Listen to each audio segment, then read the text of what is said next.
Fabrice Plasson, bonjour.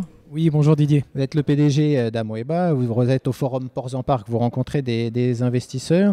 On s'était vu il n'y a pas très longtemps encore pour parler de la stratégie. L'actualité d'Amoeba sur 2023, qu'est-ce qui va être le plus important pour vous à réaliser ? Alors, on est opérationnellement dans les clous et donc on continue, comme je vous l'avais dit, ça fera le lien avec la présentation qu'on s'était faite précédemment. On est dans la construction de notre usine, donc le permis de construire est en cours d'attente. On a de très bonnes nouvelles officieusement de cette partie-là. Et dès le 2 octobre, le premier coup de pelle pourra commencer sur l'usine, sur la ZAC des Hauts-Banquets à Cavaillon. Qu'est-ce qu'elle aura de particulier cette usine pour Amoeba et pour le futur d'Amoeba ? Alors c'est la mise en évidence d'un savoir-faire cumulé pendant 10 années au sein d'Amoeba. Très peu d'industrialisation de filières existe et Amoeba va lancer une industrialisation d'une filière qui s'appelle le biocontrôle. Donc soutenu par France 2030, par le SGPI, dans le cadre en fait, de l'appel à projet résilience et capacité agroalimentaire, nous avons reçu 5,9 millions d'euros de subventions de la part de l'État et en même temps de l'Union européenne pour la construction de cette usine. Alors qu'est-ce qu'elle a d'extraordinaire ? Déjà, elle va être sur une ZAC et la première ZAC décarbonée de France. Donc ça, c'est un élément important, puisque vous savez que les financeurs, qu'ils soient bancaires ou investisseurs financiers, on va dire dans l'equity, sont forcément intéressés par des enjeux RSE. Et donc cette première va être, j'allais dire, répondre parfaitement à leurs attentes. On est sur une usine qui sera 100% autonome en électricité, 60% de panneaux photovoltaïques sur le toit, avec aussi des panneaux qui amèneront de l'eau chaude et donc ce qu'on appelle du dual sun, et qui permettra de chauffer l'ensemble du process, puisque des températures de 40 degrés sont nécessaires dans le process. Et donc cette eau nous sera amenée directement par les panneaux solaires. Donc ça, c'est une première étape importante. La deuxième, elle vient au niveau en même temps de la climatisation, puisqu'on a la chance d'avoir une nappe phréatique à moins de 2 mètres, qui est extrêmement chargée en eau. Et donc, on peut avoir de la géothermie. Toute l'électricité qui est produite, les packs pourront servir, grâce à la géothermie, à faire de la partie froid ou de la partie chaud dans les bureaux et dans la partie production. Donc, on sera autonome on va dire en climatisation.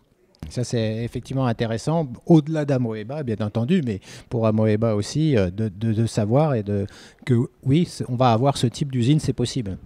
Alors, je ne sais pas combien il y en aura en France. Je pense qu'on n'a pas compté, il y en aura certainement peu, mais on souhaite être exemplaire à ce niveau-là.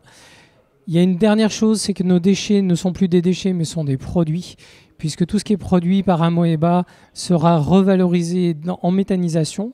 On a un pouvoir méthanogène très fort, et donc on a du gaz vert qui reviendra à moins de 20 km, puisque c'est un agriculteur du coin qui nous le fait. Et on est très très fiers de travailler finalement à 98% dans la construction de cette usine avec des entreprises à moins de 50 km. Effectivement, on avait eu l'occasion de parler des sujets de financement. Il y en a toujours. Il y a cette aide effectivement par rapport à ce plan 2030, mais il faut encore des financements. Oui, on est dans une recherche de financement, comme je vous l'ai dit, d'ici la fin de l'année. Donc tous les gens qui voudraient être pressés à nous voir réaliser l'offre de financement d'ici demain matin, j'ai peur qu'ils soient déçus, parce que ça interviendra avant la fin de cette année et qu'on n'est pas pressé, qu'on est en train de structurer notre capital. Donc on prendra notre temps pour trouver les bons acteurs. En effet, il y a des marques d'intérêt qui sont très fortes et ça fait 5 ans qu'on en collecte. Donc il faut centraliser, globaliser tout ça pour finalement comprendre quel est le meilleur maillage aujourd'hui pour assurer une chose, c'est le développement du groupe industriel Amoeba pour les 10 ans à venir. Voilà, l'objectif il est là et on prendra le temps de l'atteindre d'ici la fin de l'année.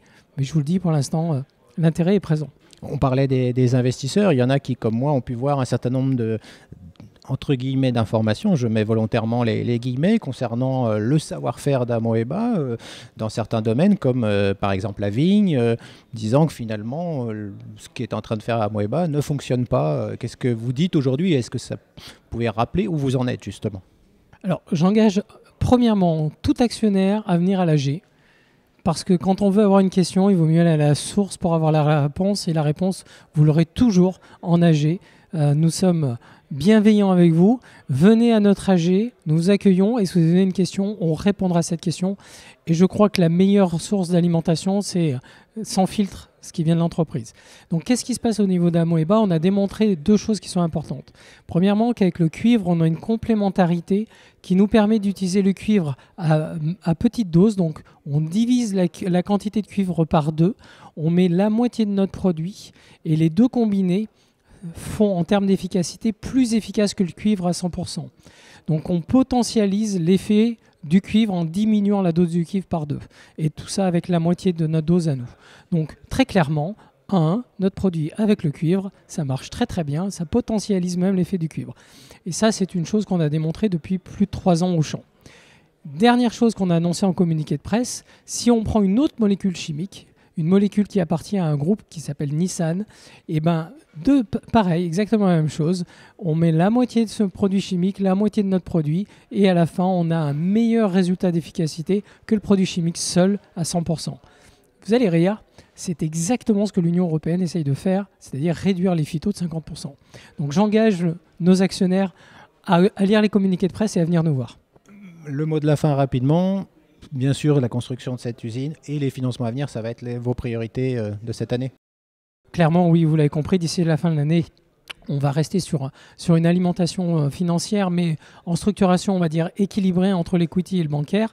Et puis, cette usine, elle n'a pas de retard pour l'instant, donc on la souhaite vertueuse avec un go live, c'est-à-dire un démarrage de production le 1er janvier 2025. Eh bien, on aura l'occasion, bien sûr, d'en reparler. Merci Fabrice Plasson. Merci à vous.